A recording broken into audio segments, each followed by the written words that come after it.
Hébreux 10, 19 à 22. Et je vais vous demander de vous lever debout pour la lecture de la parole de Dieu. Je vais lire dans la version Louis II.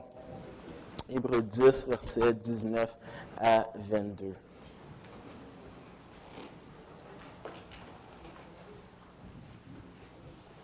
Ainsi donc, frères, nous avons, au moyen du sang de Jésus, une libre entrée dans le sanctuaire par la route nouvelle et vivante qu'il a inaugurée pour nous au travers du voile, c'est-à-dire de sa chair.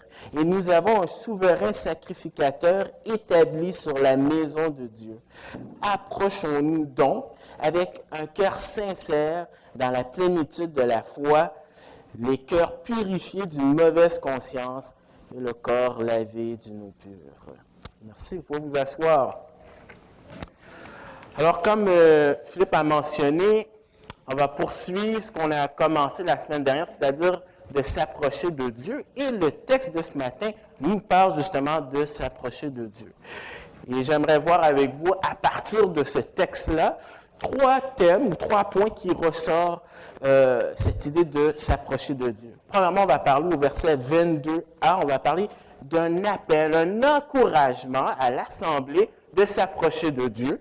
Ensuite, du verset 19 au verset 21, on va parler de la base ou les critères pour pouvoir s'approcher de Dieu. Et finalement, le verset 22b, on va parler de la manière de pouvoir s'approcher de Dieu.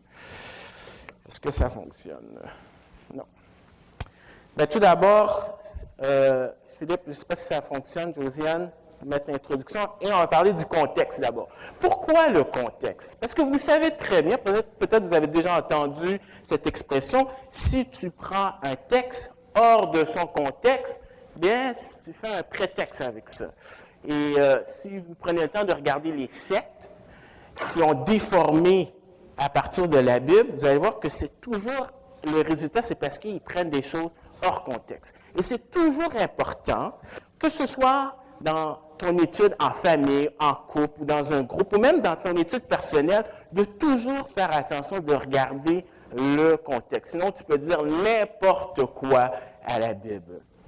Et le contexte ici, eh bien, je ne sais pas si ça fonctionne, bon, c'est la fin d'une section didactique. Alors, l'auteur va nous donner beaucoup d'enseignements, et son enseignement, c'est quoi? C'est que Christ est supérieur à tout. Supérieur à Moïse, supérieur aux anges, supérieur à Aaron. Et il prend le temps de nous expliquer ces choses-là pour pouvoir nous équiper, pour qu'on puisse mettre en pratique ce que la parole nous dit.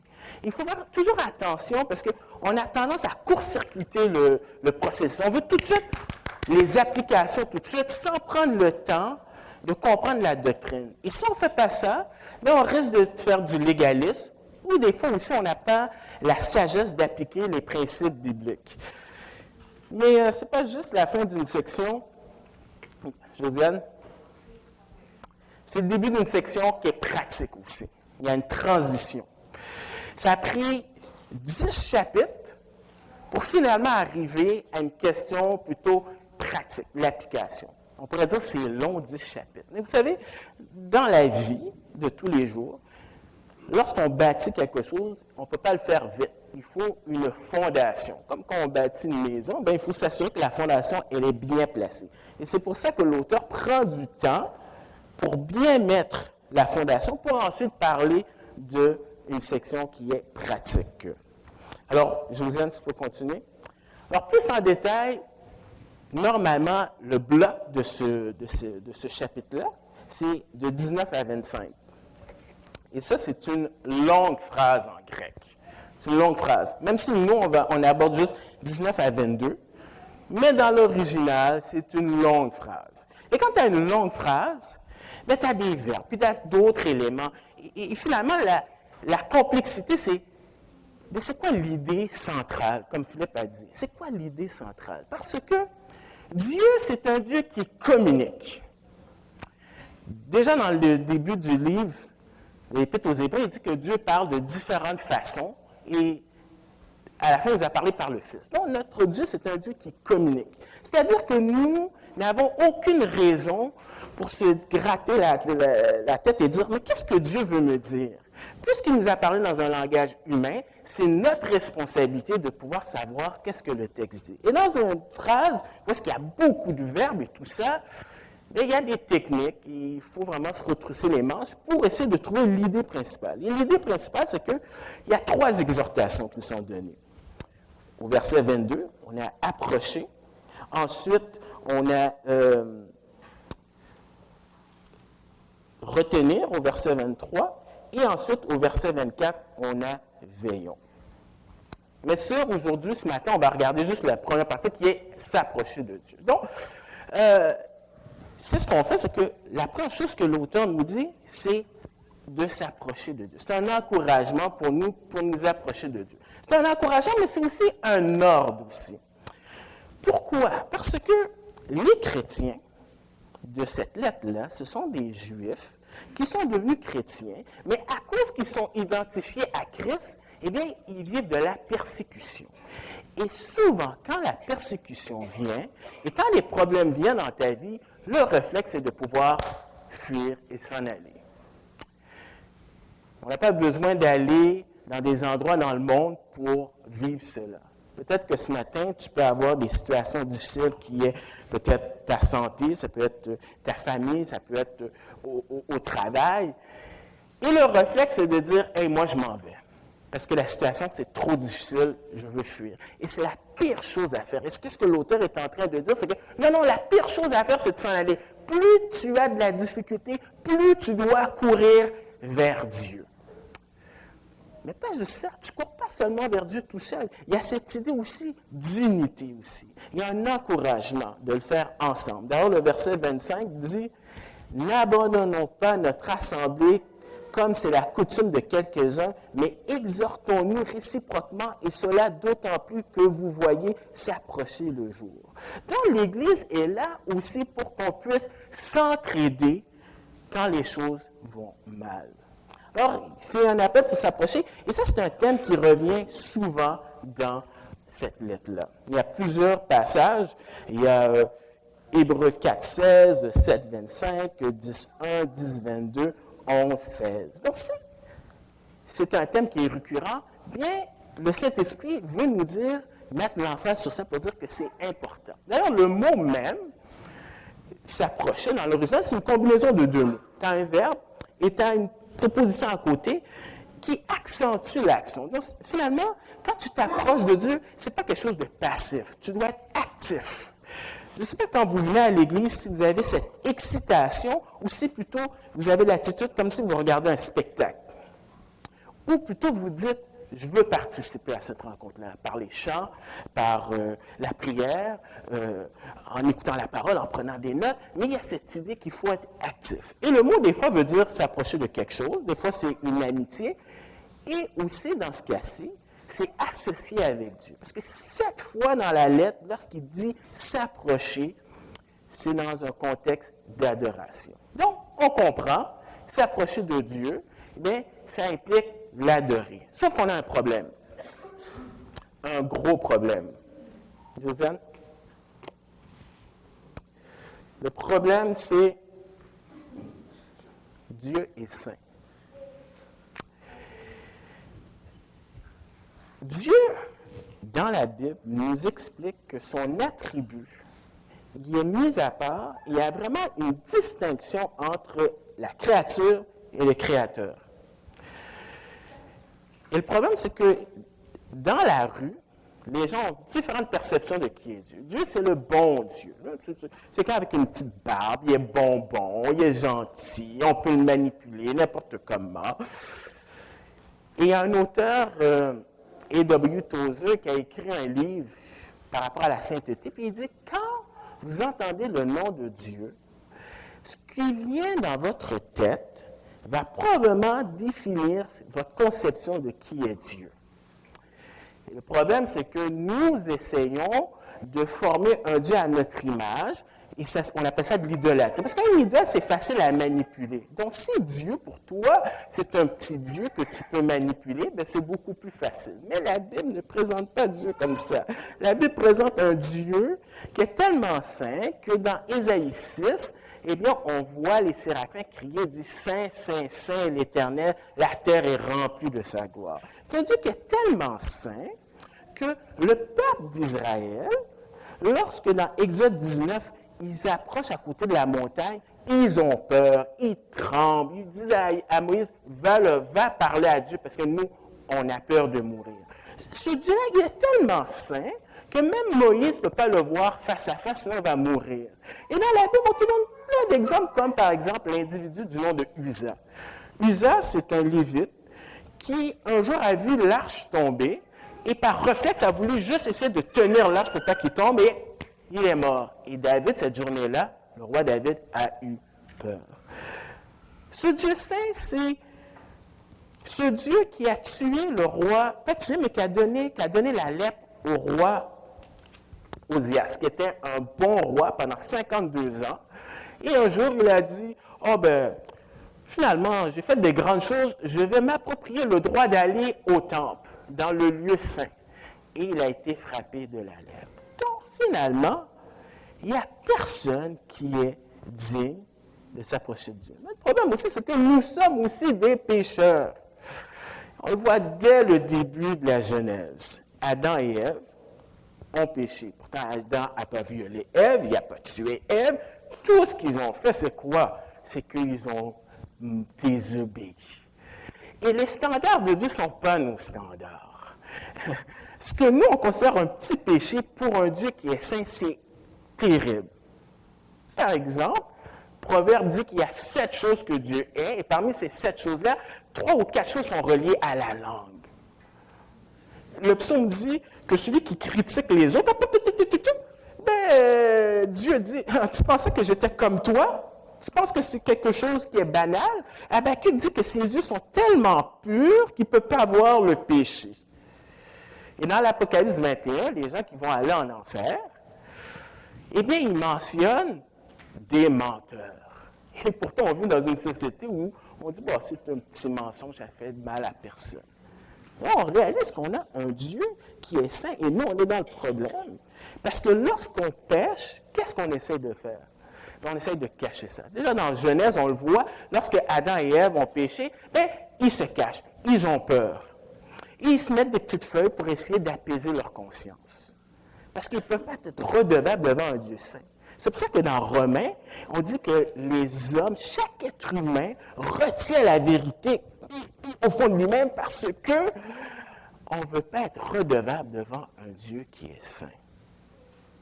Donc, si on est des pécheurs et que Dieu est saint, et pourtant Dieu nous demande de nous approcher de lui, bien, comment on fait? Il y a un dilemme là-dedans. Et l'auteur répond à ce dilemme-là.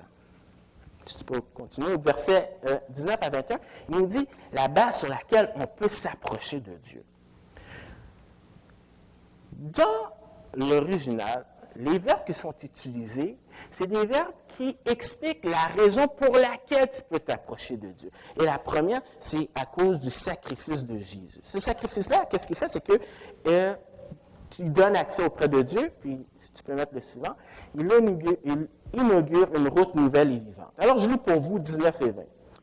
Ainsi donc, frères, nous avons au moyen du sang de Jésus une libre entrée dans le sanctuaire, par la route nouvelle et vivante qu'il a inaugurée pour nous au travers du voile, c'est-à-dire sa chair.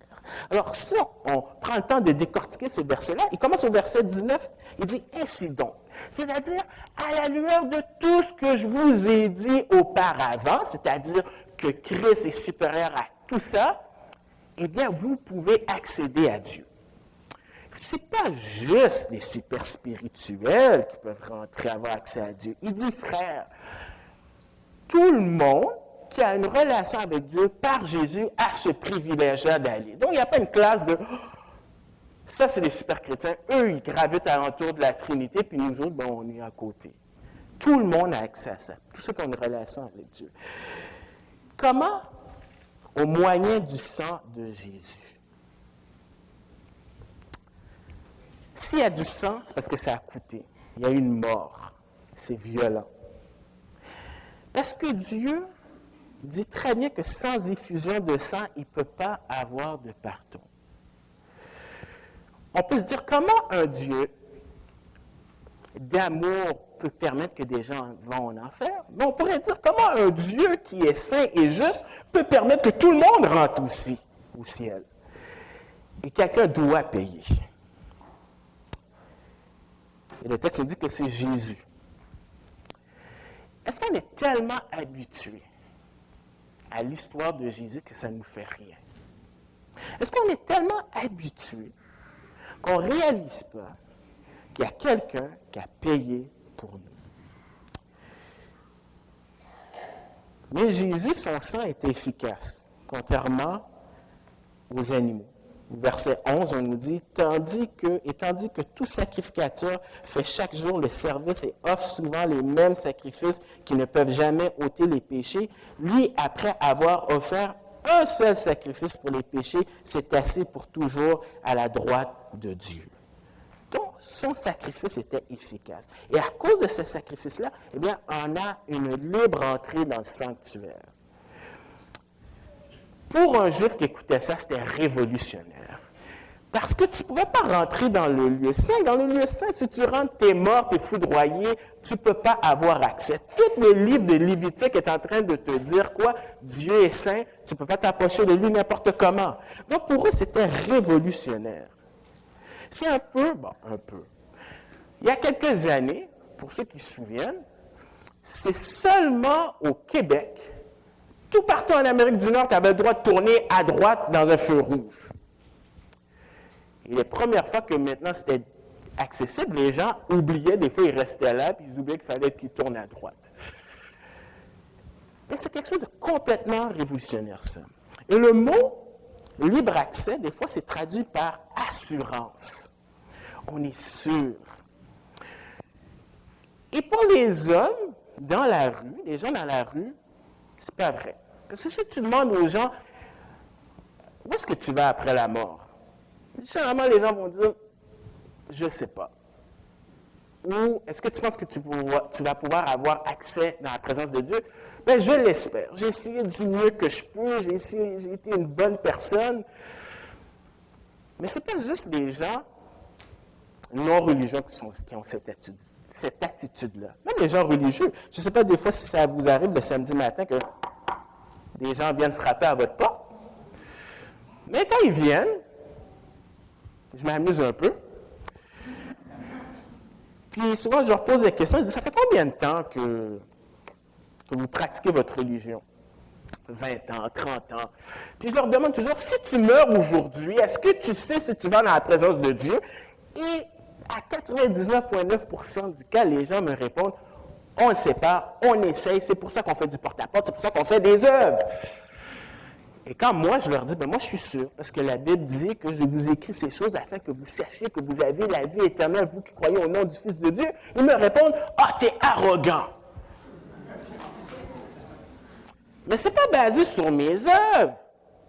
C'est basé sur qu'est-ce que Christ a fait. Donc, c'est pour ça que c'est important de connaître la doctrine. Parce que si tu ne connais pas la doctrine, quand quelqu'un vient frapper à ta porte, tu es tout mélangé, puis tu commences à douter.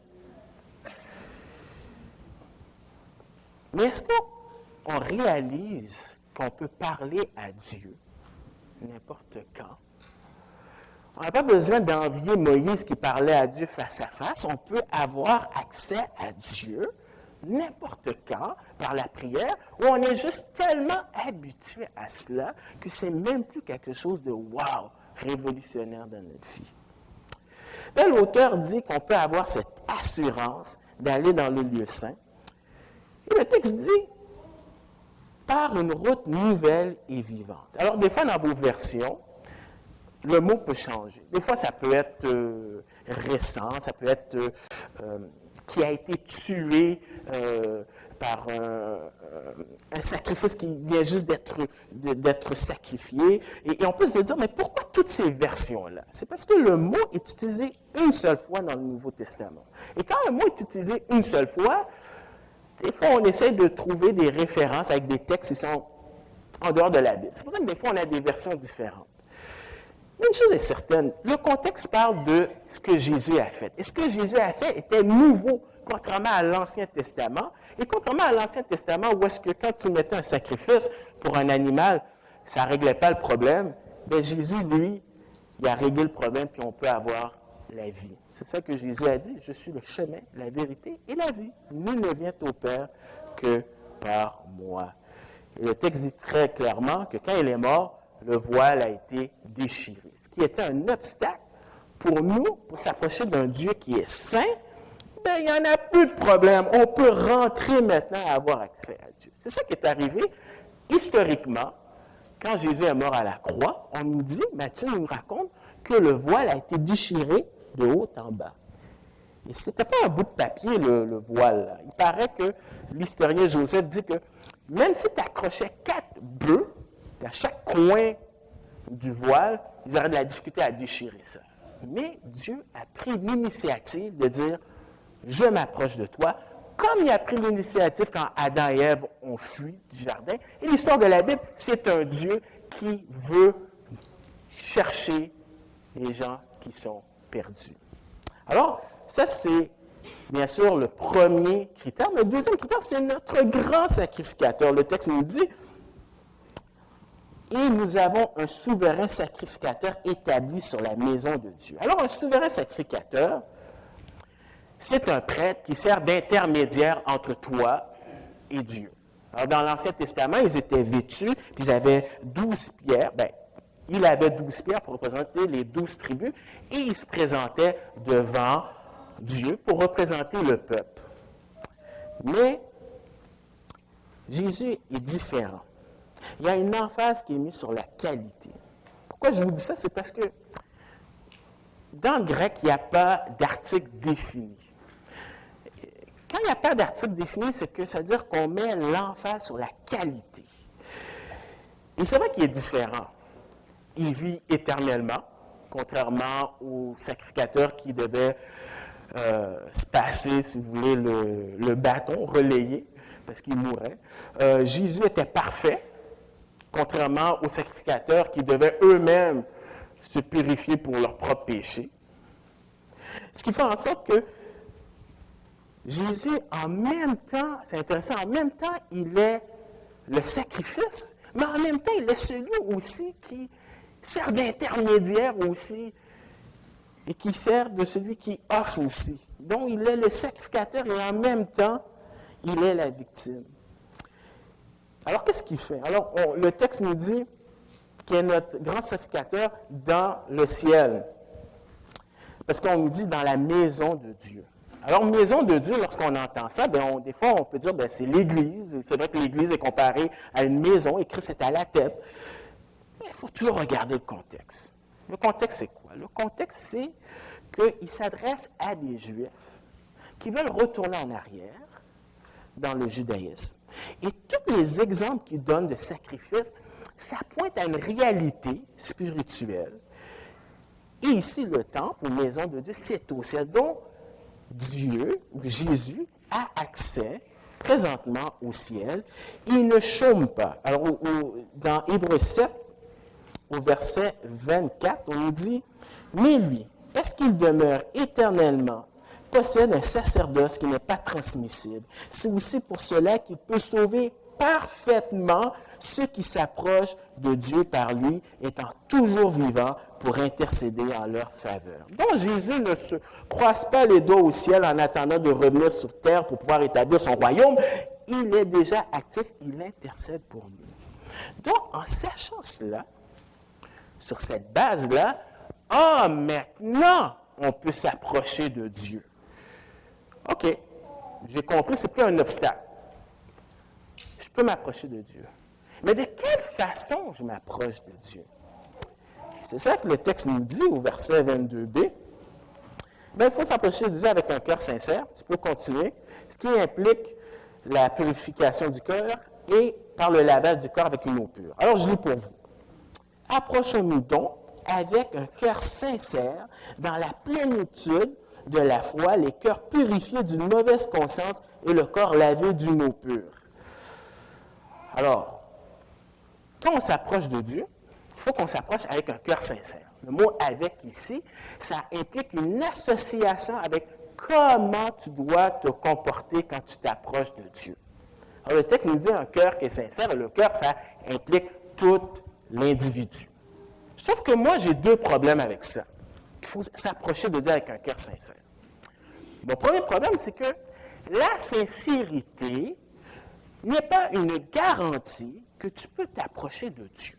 Parce que, pour revenir à l'exemple de mes différents amis, des Mormons ou des musulmans que j'ai côtoyés, qu'il y en avait que c'était vraiment des amis, il y a des gens qui sont vraiment sincères. Je me souviens, j'avais parlé à un Mormon, et il est vraiment sincère, il dit vraiment qu'est-ce que ça lui a coûté. J'avais un ami musulman fidèle, à telle heure il va prier, parce qu'il croit vraiment qu'est-ce que le Coran dit. Mais tu peux être sincèrement dans l'erreur. Donc la sincérité n'est pas un critère pour pouvoir t'approcher de Dieu. Maintenant, ce que le texte ne nous dit pas, c'est que dans l'original, le mot sincère a, si vous voulez, la racine de vérité. Tu t'approches de Dieu pas n'importe comment, selon les standards de Dieu. Ça, c'est différent.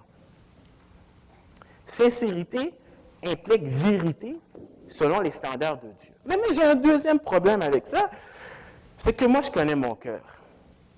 Et Dieu connaît notre cœur. Et la Bible dit clairement dans Jérémie que le cœur de l'homme est désespérément tortueux. Qui est capable de le sonder? Vous savez, on est capable, même qu'on prie, de tourner ça finalement pour notre avantage. Ça paraît pieux, mais c'est tellement tortueux.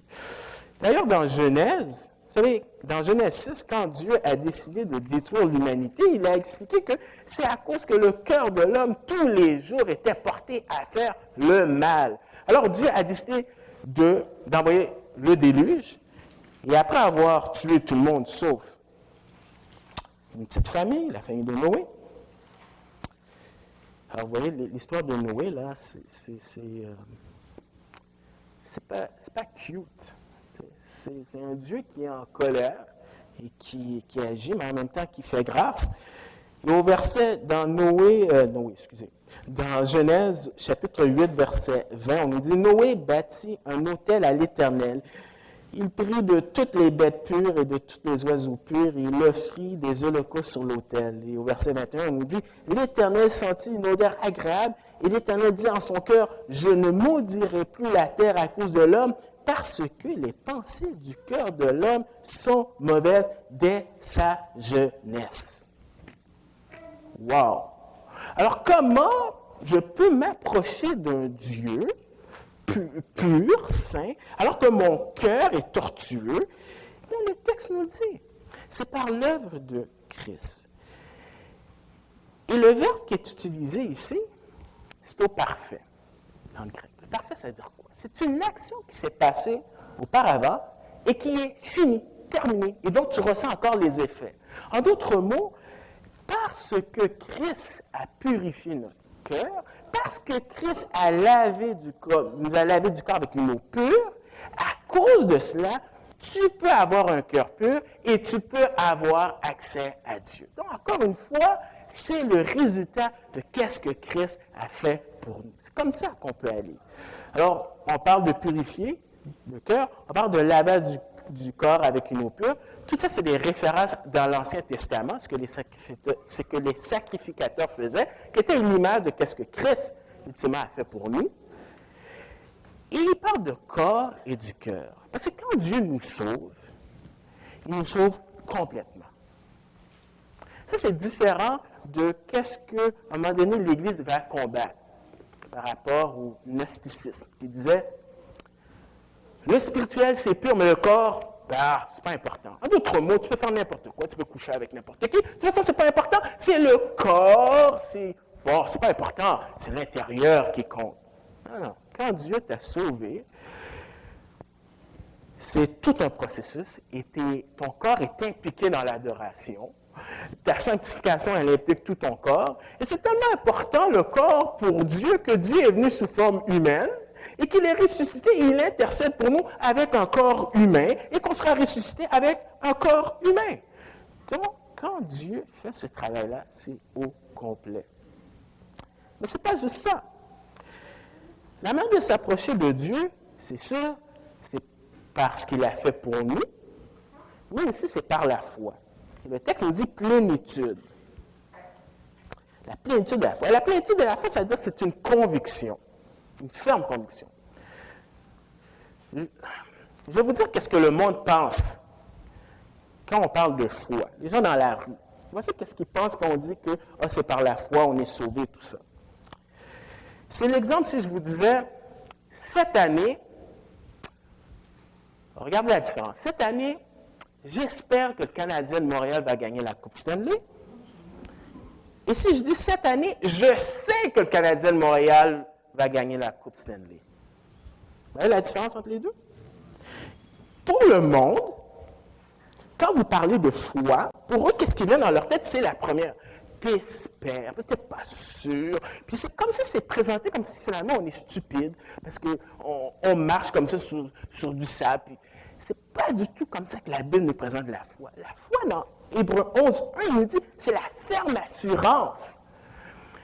C'est tellement vrai que quelqu'un comme Abraham, même si ses sens disaient tout le contraire, de prendre son fils et de devoir le sacrifier, il était tellement sûr que Dieu allait faire quelque chose. Ce n'est pas quelqu'un qui a hésité. Il allait vraiment le tuer, puis Dieu a dit arrête. Cette ferme conviction, elle vient de quoi? Elle vient finalement c'est basé sur l'œuvre de Christ à la croix. C'est basé sur la doctrine. C'est basé sur l'enseignement. Donc, vous voyez comment c'est une folie de faire une dichotomie entre l'enseignement et la pratique. Ils vont de pair. Ce n'est pas basé sur, pour t'approcher de Dieu, ce n'est pas basé sur une atmosphère. Tu sais, des fois, là, tu dis, il faut que j'ai un tel type de musique. Puis là, tu dis, oui, là, je me suis approché de Dieu, là. Parce que qu'est-ce qui se passe dans d'autres endroits dans le monde où ils n'ont pas de drum, ils n'ont pas de guitare, ils n'ont pas de piano, ils ne peuvent pas s'approcher de Dieu? Ce n'est pas relié à ça. Ce n'est même pas relié par nos propres forces. Mais tout ça, c'est par la grâce de Dieu quand tu acceptes, parce que Jésus a tout fait. Donc, c'est merveilleux. Jésus a tout fait pour nous. On n'a aucune excuse pour ne pas s'approcher de lui. Alors, pour conclure, on a parlé qu'il y a un appel à s'approcher de Dieu. On a parlé des critères, les bases sur lesquelles on peut s'approcher de Dieu, la manière, et là, de façon pratique. On a parlé de concrètement. Qu'est-ce que ça veut dire, ça? S'approcher de Dieu n'est pas une expérience physique comme dans l'Ancien Testament. Parce que dans l'Ancien Testament, qu'est-ce qu'il y avait? Tu avais un lieu physique. Ça touchait tes sens. Tu voyais un temple. Tu sentais l'encens. Tu entendais les sacrifices qui se faisaient. Tu avais des rituels. Donc, tout était... Même dans Exode 19, ils ont entendu, ils ont eu une réaction, ils ont eu peur. Ça touche les sens.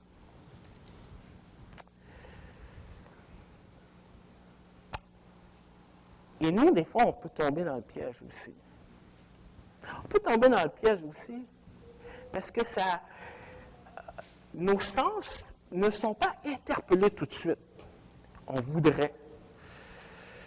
C'est relié avec le fait que ce n'est pas une question d'émotion. Très important, parce que vous savez, les émotions, ça monte et ça descend. Peut-être que vous avez déjà entendu cette expression dans certains milieux. J'ai senti la présence de Dieu. C'était, on dit en anglais goosebumps, là, c'est des frissons. Là. Mais qu'est-ce qui se passe? Est-ce que c'est parce que si tu ne lèves pas les mains, si tu n'as pas cette attitude, est-ce que ça veut dire que tu ne t'es pas approché de Dieu? Et le problème avec ça, c'est que tu es esclave parce qu'il faut toujours recréer le même scénario. Parce que si tu n'as pas ce type de musique, si tu n'as pas cette sensation, donc par conséquent, tu ne t'es pas approché de Dieu. Mais si on regarde les gens dans Hébreux 11, ces gens-là avaient une ferme assurance en dépit qu'ils n'ont jamais vu qu'est-ce que l'avenir allait se présenter, comment la réalisation de qu'est-ce que les promesses que Dieu disait. Ils se sont appuyés sur la parole. Maintenant, est-ce que cela veut dire qu'il faut être des robots, puis il faut avoir aucune émotion? Non, c'est Dieu qui a créé les émotions. Même quand Dieu il communique, il utilise des images avec des émotions. Dieu est en colère, Dieu est content, Jésus a pleuré. Mais la différence, c'est que tes émotions sont guidées par quelque chose d'autre, par la parole. Je vous donne un exemple. Ça vous arrive des fois de rire? J'espère, ça fait du bien. Vous pouvez rire. Regardez la différence entre quelqu'un qu'on chatouille, si on vous chatouille et que vous riez, et qu'on vous dit une bonne blague et vous riez. Les deux exemples, vous riez. C'est quoi la différence? Chatouiller, c'est qu'on a une réaction chimique, puis tu ris. Une bonne blague, tu ris parce que tu as compris, il y a eu un processus et tu as compris. Et c'est la même chose quand tu t'approches de Dieu. Quand tu comprends ce que Dieu a fait, et comment tu sais ce que Dieu a fait, c'est à travers la parole. Donc, quand tu lis des chants, et tu prends le temps de méditer sur les chants, ça provoque une réaction. Tu lèves les mains, tu pleures, tu es reconnaissant, mais tu sais pourquoi tu le fais. Vous comprenez? Il y a une différence. Nous, on veut essayer d'inverser. Non, Dieu n'est pas contre. Donc, finalement, s'approcher de Dieu, c'est le résultat d'une relation avec Jésus-Christ. Tant au niveau de ta position, vous savez, la Bible dit qu'on est déjà assis dans les lieux célestes. On ne le sent pas, on est encore sur terre, et pourtant, dans la perspective de Dieu, c'est comme si c'était déjà fait. Donc, par notre position en Christ, on peut s'approcher de Dieu. Mais en même temps, il y a un aspect aussi au niveau de ta sanctification.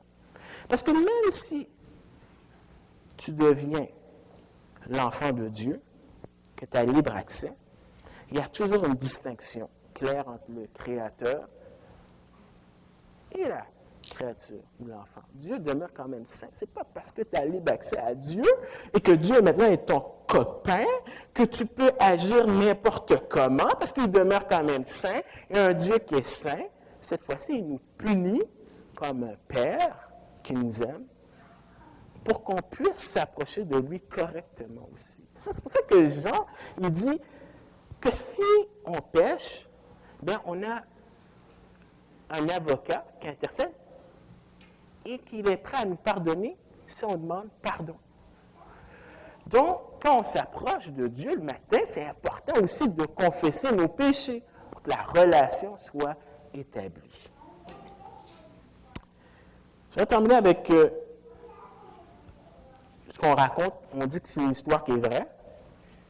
On dit que quand la guerre de sécession, vous savez, le Nord et le Sud, quand ils se sont battus, là, et que le Nord a gagné, whoopi, et qu'il n'y avait plus d'esclavage, mais le temps que la nouvelle se répand, il y avait des Noirs qui ne le savaient pas. Et qu'à un moment donné, la clôture est ouverte, ils sont libres, ils peuvent partir. Ils sont libres. Mais ils ne voulaient pas. Ils étaient tellement habitués, ils avaient tellement peur et ils ne voulaient pas. Alors qu'ils avaient un privilège incroyable, ils étaient libres.